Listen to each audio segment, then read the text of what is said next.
Dunia ina mambo mengi sana, ili hali watu wengine hufurahia watoto wao wakizaliwa, lakini wengine watoto wao huwa wakiwindwa na watu ambao wasiojulikana. Lakini imani inasema kuwa ingawa wengi inawezekana wakawa ni mashetani ama wachawi.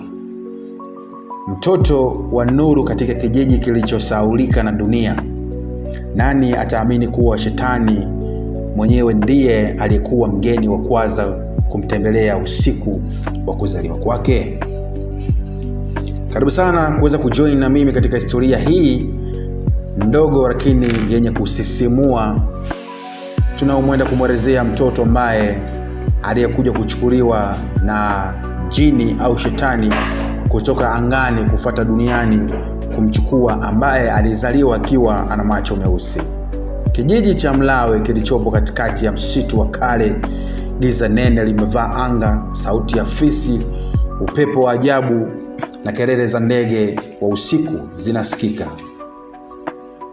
Kuna watoto huzaliwa na baraka na wako wanaozaliwa kwa alama, lakini huyu alizaliwa na kivuli.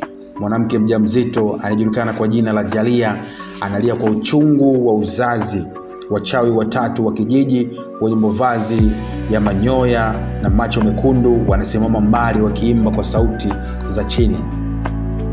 Sasa imefika, mwana na giza anazaliwa leo. Nyota zake ziko upande wa pili wa dunia.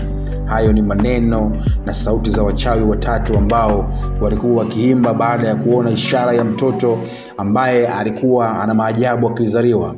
Mvua inanyesha ghafla, umeme unamulika, mtoto analia, lakini sauti ya kulia si ya kawaida, ni ya kina na ya kuvuruga moyo. Wanakijiji wanatawanyika kwa hofu sana baada ya kuona shida hiyo imejitokeza katika sehemu hiyo ambayo walikuwa wanaishi. Jalia akiwa na hofu kubwa sana akisema, mbona macho yake ni meusi namna hii?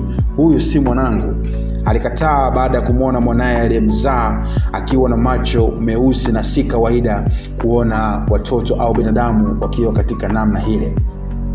Jalia, mtoto huyu ananipiga jicho la ajabu, ni kama kwamba anatambua nafsi yangu. Hayo ni maneno ya mume wake na Jalia aliyeenda kwa jina la Ramadhani.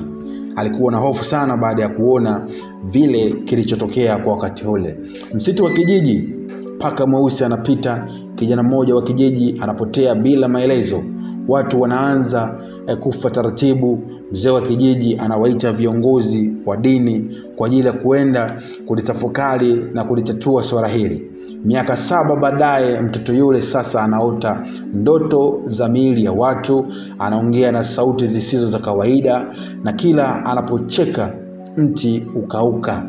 Kijiji kilikuwa cha ajabu sana, lakini mtoto huyo hakuletwa duniani, alichaguliwa na giza, na sasa giza limeanza kumtembea. Hiyo ni hadithi ndogo tu ambayo inamhusu mtoto alizaliwa akiwa na macho meusi, na ilikuwa ni vita kubwa sana. Lakini sehemu ya mwisho tunasema msichana mdogo anasimama juu ya kaburi, anacheka. Nyuma yake kuna kivuli kikubwa, si cha mtu bali ni kivuli kikubwa. Mama alisema, niwe mzuri, lakini baba yangu halisi